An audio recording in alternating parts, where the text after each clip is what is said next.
say when they see me that it's going down. I ain't tripping, I got something that hold 100 rounds. I get it straight out the mud, fuck all that playing around. Pull up on them, get the spraying and lay a nigga down. Stack it all up and watch it power to the ceiling. Stack it all up and watch it power to the ceiling. Stack it all up and watch it power to the ceiling. Stash a couple million for my children, grandchildren.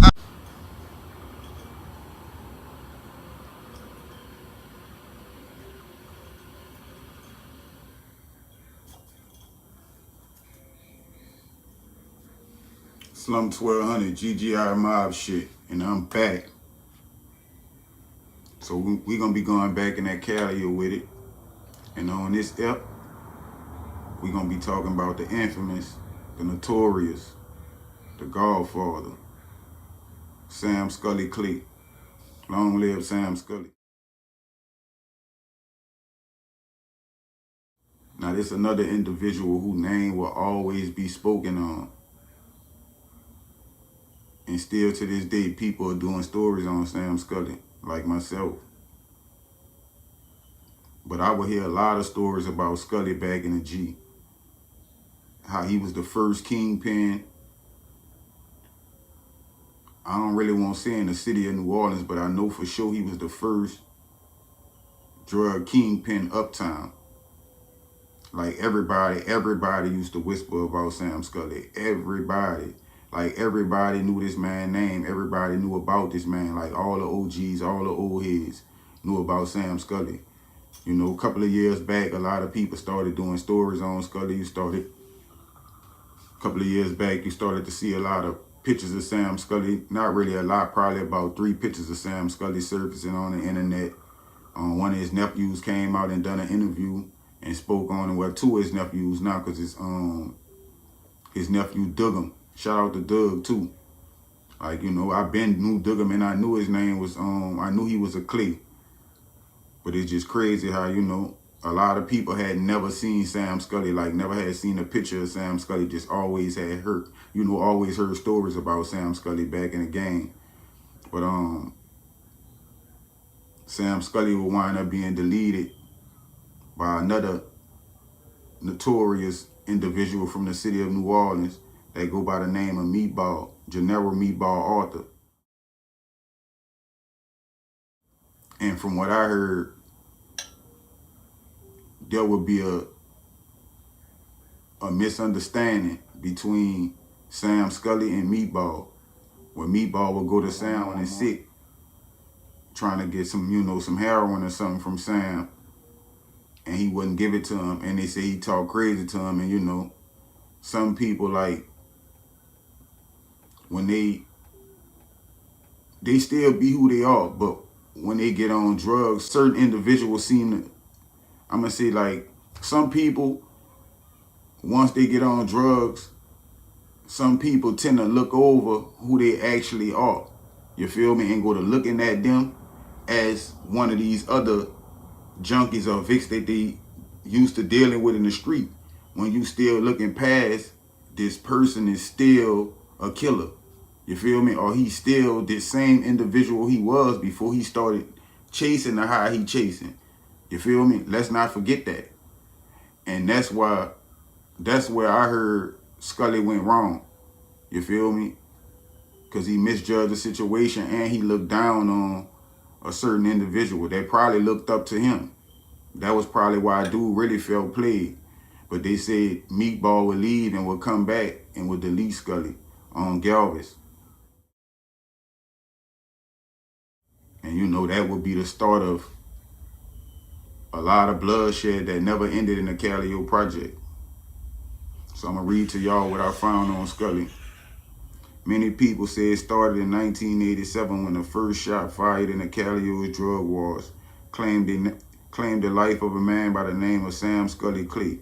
Some people remember Clay for his generosity, others remember him for his flashy wardrobe and his way with women. Most people though remember him as the neighborhood's first drug kingpin of the crack cocaine era.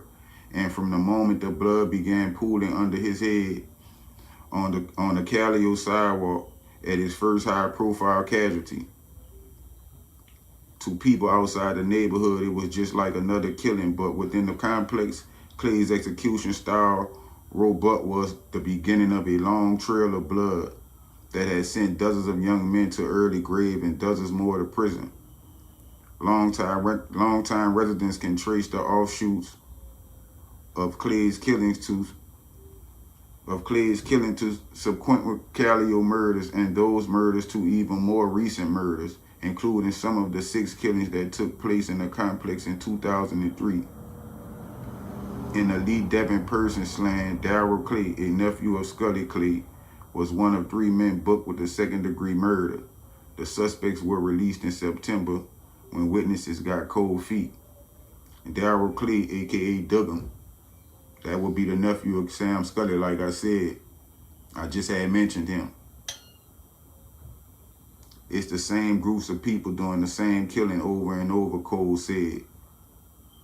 Like genealogists studying their family tree, authorities have to come to see how the Clay drug gang begat the Glenn Metz gang, which begat the Richard Peeney gang, which begat the gang allegedly run by Derek Eyes Washington. Authorities now await another generation of slayings after August federal indictment of Washington and 10 co-defendants in a string of 4 murders and 3 shootings tied to cocaine trafficking.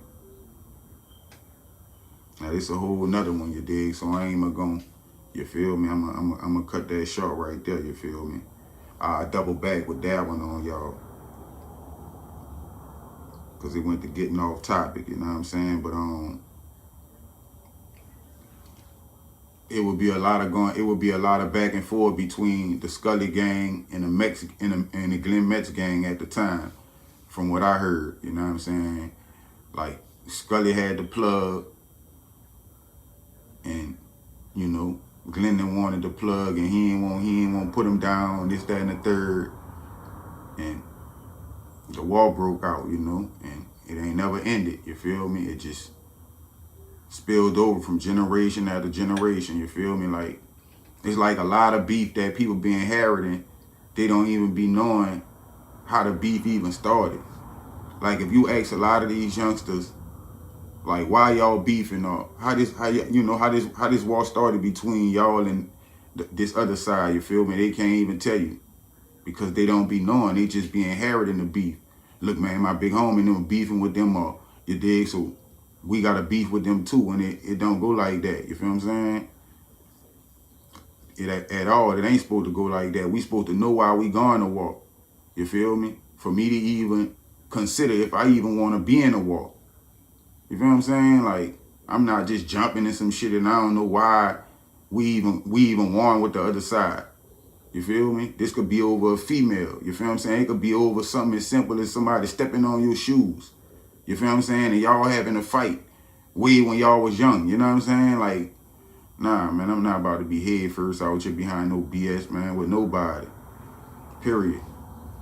You got to think before you react, kids. Young men, you feel me? Young women, whatever. Got to think before you react. You got to. You got to be a critical thinker. You got to be able to think, period. Or you're not going to last. Period.